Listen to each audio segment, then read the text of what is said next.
Hello, Knights fans. We're back with another edition of the Knights Baseball Roundup here with Coach Gary Puccio. Coach finally got back in action last weekend after a long hiatus.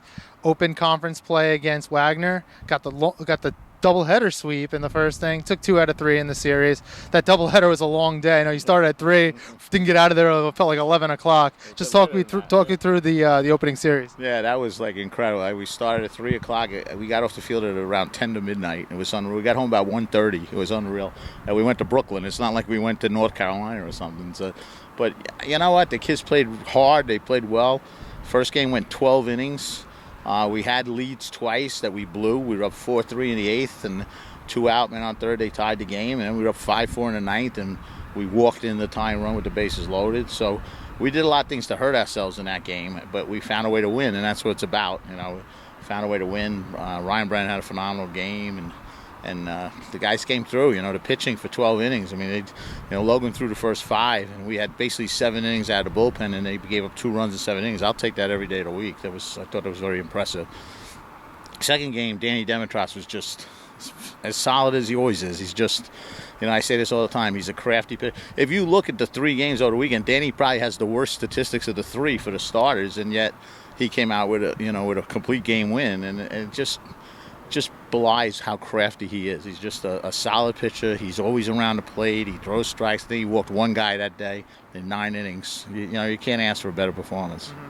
Yeah, obviously, Demetros talk about his craftiness, but the timeliness of that start, obviously you have the 12-inning game in the opening game of the doubleheader. You go through a lot of your bullpen there. How great was it to see him be able to go the distance and give you some much-needed innings? I don't know if I should even say this, but, I told him before the game, so we need 7 out of you. And at the end of the 7th, the game was 2-2, and I told him he was done. I said, we're done, we're going to bullpen.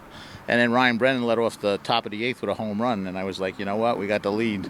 I'm going to win and lose with this guy. He's been doing too good. So I said, you know what, you're staying out there. And sure enough, he finished the game for us, which was absolutely terrific. And like you said, the timing, because I had used all but 3 pitches on the, if you don't count the starters, I used all but 3 relievers in the first game.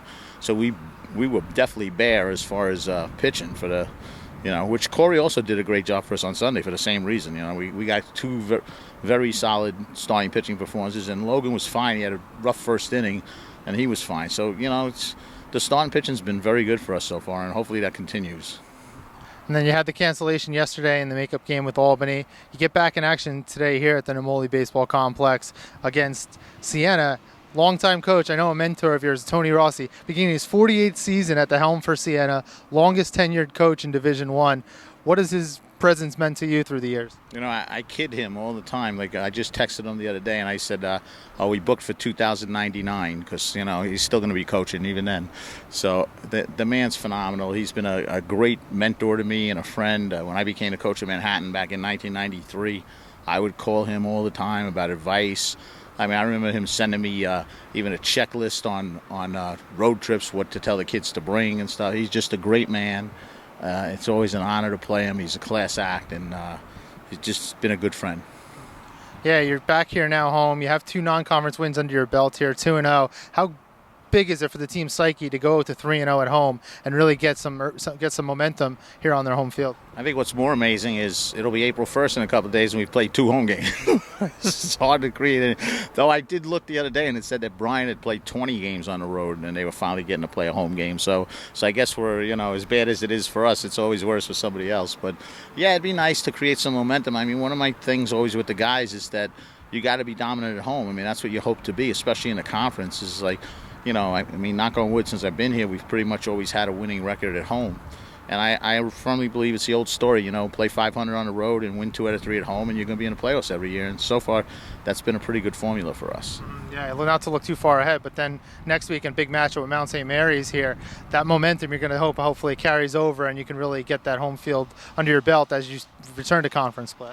Yeah, but unfortunately, I got 3 Big East games in between, so I mean it's going to be hard to create great momentum. But yeah, next weekend's big for us. Coming home, Mount St. Mary's conference games. I mean, we did what we had to do with Wagner. We won 2 out of 3 on the road. Now it's time to come home and we got to win 3 games or 4 games. We got to do our best. And Mount's always a tough opponent for us. They always hit well. Scott does a great job with them. So it's going to be an uphill battle, but hopefully playing at home is going to help us. Yeah, you alluded to the upcoming series this weekend. First, not to overlook them, heading up to Cincinnati to take on a powerhouse Big East team in Xavier.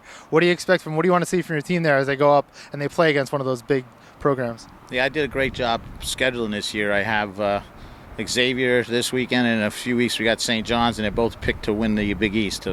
They're both tied to pick to win the conference in the Big East. So I certainly did a great job of picking those two, and both on the road to boot. So gonna be an uphill battle, but it's a great experience for the guys. I mean, like St. Louis is something like 15-3 now, and I thought we gave them 2 out of 3 were great games. So even though we lost on the field, I thought we improved as a team, and that's what you're looking to do, is just make sure you're facing better pitching, your kids are getting better looks at how to hit against better pitching, especially our young guys.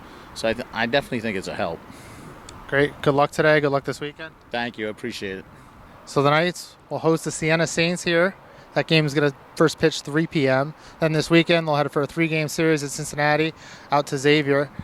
For all information about the FDU Knights baseball team, head to FDUKnights.com.